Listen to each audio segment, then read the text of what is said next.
Hideo Kojima. Well, he's a bit of an odd fella. He's known as a visionary game director and has created one of the most beloved franchises in gaming, with Metal Gear. It made Solid Snake an icon of pop culture, even though he is heavily influenced by other characters, like Snake Plissken and Rambo. He has a very strong fanbase though, and in the eyes of those fanatics, he can do nothing wrong. I myself loved Snake Eater when I played it back in the day, but had less fun with Guns of the Patriots, and while I liked the gameplay for Phantom Pain and Ground Zeroes, I didn't like the story. For the most part, which felt very scattered and kind of stupid, while taking itself very seriously. Which was a big mistake in my opinion, as usually Hideo Kojima doesn't take himself all that serious and has some weird and funny moments in his games. Also, the level design was very repetitive and you visited the same enemy bases over and over again, which was getting boring at some point even though the enemies did adapt to whatever tactic the player was using. Like using helmets if you went for headshots or using night vision if you attack in the dark. And when Death Stranding came along, I thought it was okay. The gameplay was kind of dull and sometimes frustrating. But the story, as dumb and weird as it was at least not taking itself too seriously and was at times fun, with shenanigans that are typical for Kojima. So now, as I had a couple of people talk about this game and asking me when I would play it, I started the game and have finished it now. So what did I think about it? Well, to make it short, I think it was an improvement over the first game. I still don't think it's a masterpiece by any stretch of the imagination, but I had more fun in this one than what I remembered from the first game. The game picks up a couple of months after the events of the first game. Porter, played by Norman Reedus, is taking care of Lou, who has grown a bit since the last time, and I already thought we might have a single dad simulator in the post-apocalypse. But no, unfortunately not, because soon we get a visit from Fragile, who is still not so fragile, and still played by Lea Seydoux, and we get another assignment after we have hooked up the US to the chiral network, and now we are tasked with hooking Mexico to the network. But as we do that and Fragile is looking out for Lou, something terrible happens and we are advised to continue our great work and now also connect Australia to the network, as there is a plate gate that could teleport us to Australia. We are helped by Tarman. No, not that one, but George Mad Max Miller himself, who is piloting a ship that is moving through tar.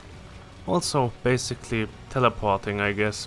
That and having several porters and many people in bunkers and facilities, losing their stuff all the time and moving around the areas, and having small wars, all this stuff just made me wonder how dangerous this apocalypse actually is. With all these people outside and fighting each other instead of trying to survive in this apocalyptic wasteland, I don't know, it's just a bit odd. Also with all this technology that is basically magic, I don't know how much of a threat anything in this world is, to be honest.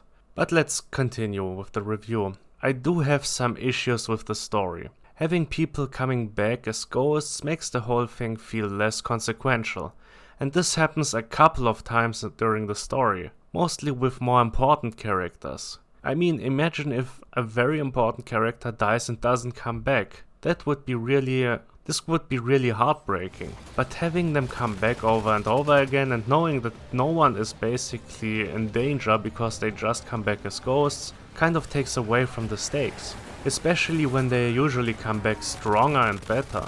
And all these stupid thumbs up are getting annoying at some point. Even ghosts give you a thumbs up. Especially when you are fighting that epic anime-like end fight and have mechs, demon mechs and giant babies give you a thumbs up. It's just getting a little bit too ridiculous, even for a Kojima game. That's just stupid and takes you out of the game. There are also many cutscenes. I mean, at least they don't go on as long as in Metal Gear Solid 4, but you still have dumb names like Hartman, Die Hartman and so on, and there's one stupid small little twist that is also getting explained and the guy explaining it looks into the camera and literally winks. I mean, you either love it or you turn the game off and uninstall it at this point, I guess.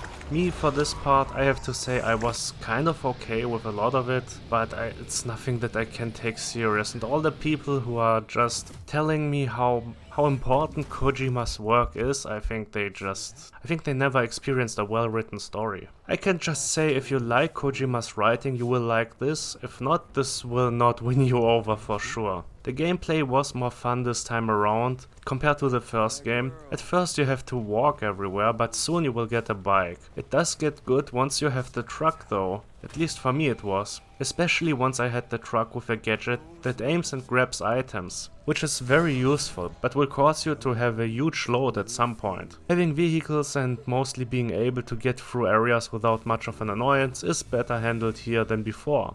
While you still get stuck at small stones or being unable to get through some steep areas, it's much better overall handled than in the first one. And I was not driving down a cliff all the time as I did in this one area in the first game. Overall, driving around is really cool here. Despite some annoyances, it's overall well made. I also liked how much they take into account the terrain and the environments when you are driving around. All the environmental influences really take a toll on the car after a while. There are also areas that can only be reached by foot, and you can better assess where you can and can't drive here. There's also more variety, like I wished for in the first game. The environment is now more of a threat and not just some cliffs that you can fall off. There are sandstorms, snowy mountains and forest fires that can be an issue. You also have to take care of the timefall, meaning you need to find some protection or be in a vehicle when you are around, or at least take care of your packages, and navigate through some shallow waters to get to your point of interest.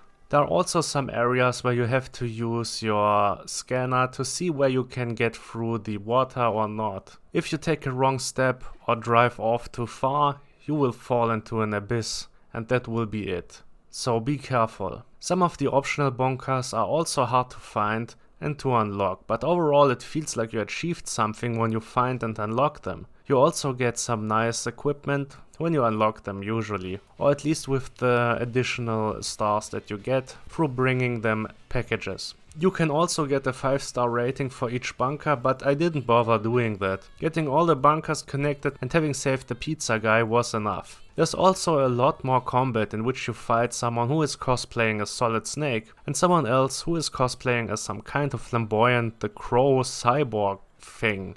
And I have to say, I heard that Kojima didn't want to make Metal Gear games anymore a while ago, but for that he surely loves to have mechs and Metal Gear gameplay and visual styles in his follow-up games. And isn't he doing a horror game and a Metal Gear clone next? The combat is closer to the Phantom Pain, and with that it's kind of decent. I mean, I like the gunplay in that game, and here it's fine as well. These action sequences go on for a little bit too long, but they are also much better handled than in the last game, where it was just boring and very repetitive after you did it like twice. You also have various weapons and equipment that you can create, which is nice in general. Having the right clothes on, a truck and 2 floating carriers are the best choice though. So Death Stranding 2, a nice improvement over the first game, but not the revelation many make it out to be.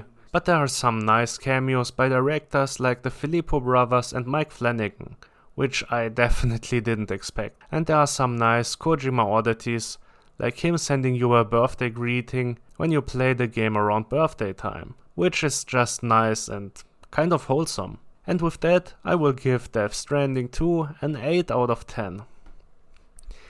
It might not be a Christmas game, but at least there are some snowy areas, and you are delivering packages just like it is on Christmas. So just imagine that you are one of the best and nicest Amazon delivery drivers post-apocalypse. Also, it's really hard to find games that are set during Christmas.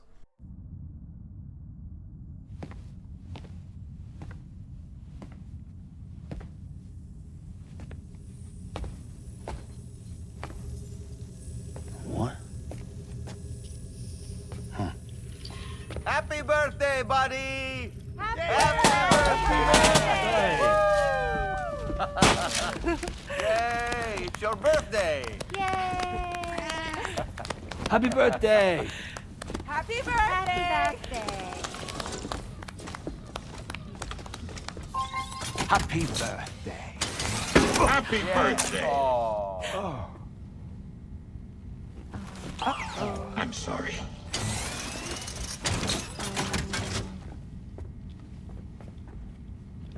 Pizza's here.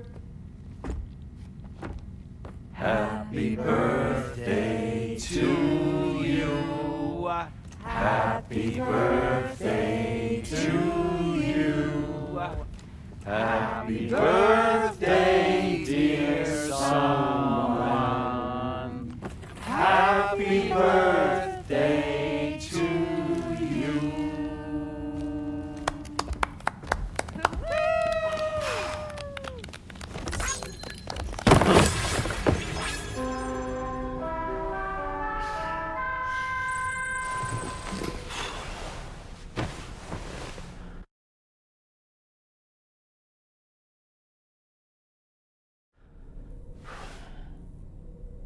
Oh, happy birthday to me.